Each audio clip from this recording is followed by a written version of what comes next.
Students, आज हम एक क्वेश्चन को डिस्कस करने वाले हैं। यह क्वेश्चन जो है वह हमारे कक्षा 10 के गणित में भी है और यह क्वेश्चन कॉम्पिटिशन्स के एग्जाम्स के लिए भी इम्पोर्टेंट है। तो क्या है क्वेश्चन? हमें क्वेश्चन दिया गया है दो घनों जिनके प्रत्येक का आयतन 64 सेंटीमीटर स्क्वायर है। दो घन दिए गए हैं, ठीक है। एक घन है, प्रत्येक का आयतन मतलब एक घन का आयतन है 64 सेंटीमीटर क्यूब। आयतन के जो विमा होती है, आयतन का जो मात्रक होता है वो घन समय में होता है, तो सेंटीमीटर क्यूब है। के संलग्न फलकों को, संलग्न मतलब दोनों के दो फलकों को आपस में जोड़ दिया गया है। एक ब्लॉक इधर है, एक ब्लॉक इधर है, घन दोनों क्यूब को आपस में जोड़ दिया गया है, को मिलाकर एक ठोस बनाया जाता है। अब चूंकि मैंने दो को मिला दिया है तो जो आकृति बन रही है वो घनाभ बन रही है, बनाया जाता है। इससे प्राप्त घनाभ का पृष्ठीय क्षेत्रफल ज्ञात कीजिए। तो अब जो घनाभ बना है उसका पृष्ठीय क्षेत्रफल हमको ज्ञात करना है। तो देखिए हम किस तरह से करते हैं। हम लिखते हैं हल। माना कि घन की प्रत्येक भुजा x सेंटीमीटर है। एक घन है, दो घन हमारे पास में। अभी एक घन के हिसाब से पहले हम उसकी भुजा निकालेंगे। तो एक घन की जो भुजा है, क्योंकि घन की तीनों भुजाएं समान होती हैं, लंबाई चौड़ाई ऊंचाई तीनों विमाएं उसकी क्या होती है, समान।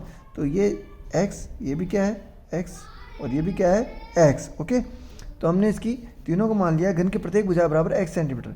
घन का आयतन बराबर 64 सेंटीमीटर क्यूब दिया गया है। घन के आयतन का सूत्र क्या होता है, भुजा की घात 3। ओके, तो घन के आयतन में हम लिख देंगे x क्यूब, क्योंकि भुजा की घात 3 होती है, बराबर 64 सेंटीमीटर क्यूब। x की वैल्यू आ गई। जब घन को उधर भेजेंगे तो घनमूल बनेगा 64 का घनमूल। 64 को हम अभाज्य गुणनखंड करेंगे, 4 गुणा 4 के रूप में हो गया इसका। 2 गुणा 2 गुणा 2 गुणा 2 गुणा 2, 6 बार 2 आएंगे, तो 2 2 के हमने जोड़े बना दिए। 4 गुणा 4 गुणा 4। ओके, और हमारे पास जो घन आ गया वो आ गया है, सॉरी भुजा आ गई है, x का मान जो आ गया वो हमारे पास आ गया है 4 सेंटीमीटर। ओके, अब आगे देखते हैं। अब हमें घन की एक घन की भुजा पता चली है, ठीक है। अब हम इसके पास दूसरा घन भी इसके पास सटा देंगे। तो आप खुद सोचिए कि जब दो घन हैं और दोनों घन की एक साइड से भुजा मिला दी, इधर भी 4 है और इधर भी 4 है, तो दोनों तरफ से जब मिलाया तो हमने हो गया 4 और 4 8 सेंटीमीटर। तो उसका जो आधार है, जो उसकी लंबाई है, वो तो हो गई 8। ऊंचाई वही 4 सेंटीमीटर रहेगी, इधर से ऊंचाई 4 सेंटीमीटर रहेगी, और जो उसकी लंबाई होगी 4 सेंटीमीटर, 4 सेंटीमीटर, ऊंचाई होगी 4 सेंटीमीटर, और जो उसकी चौड़ाई है, जो चौड़ाई है उसकी, वो भी कितनी रहेगी, 4 सेंटीमीटर। जिसकी चौड़ाई है वो भी क्या रहेगी, 4 सेंटीमीटर। तो जब दो घनों को साथ में जोड़ा जाता है तो घनाभ बन जाता है, जिसकी लंबाई 2 गुणा x, हमने x माना था उसकी लंबाई को, प्रत्येक भुजा को, तो 2 गुणा x के हिसाब से 2 गुणा 4 बराबर 8 सेंटीमीटर हो गई है। और चौड़ाई कितनी हो गई है, चौड़ाई उसकी वही रहेगी, x ही थी चौड़ाई, तो उसमें कोई फेरबदल नहीं होगा।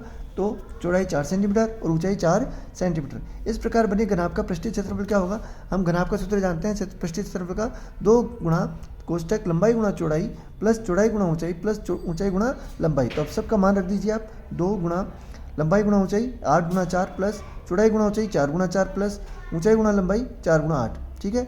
और इसको हम जब करेंगे तो हमारे पास आ जाएगा बराबर 2, 8 चौक 32 प्लस 4 चौक 16, 4 8 32, 32 और 32 64, 64 और 16 80, 2 गुणा 80। घनाभ का पृष्ठीय क्षेत्रफल हो गया है 160, 80 गुणा 2 160 वर्ग सेंटीमीटर। क्षेत्रफल का जो मात्रक होता है वो वर्ग में होता है, ठीक है, स्क्वायर में होता है, तो 160 वर्ग सेंटीमीटर। इस प्रकार से हमारे सवाल हो गया है। क्वेश्चन बड़ा इंपॉर्टेंट है, तो क्वेश्चन को सॉल्व करें, अच्छे से समझें, और अगर वीडियो अच्छा लगा है तो वीडियो को लाइक करें और चैनल को सब्सक्राइब करें। स्टडी एंड टॉक्स पर इसी तरीके से अपन कक्षा 10th के क्वेश्चंस को अभी सॉल्व करते रहेंगे, और इसके साथ साथ गणित की कुछ लॉजिकल बातों को भी अपन इसके ऊपर डिस्कस करेंगे, ठीक है। फिर मिलते हैं नेक्स्ट वीडियो में। Okay, thank you.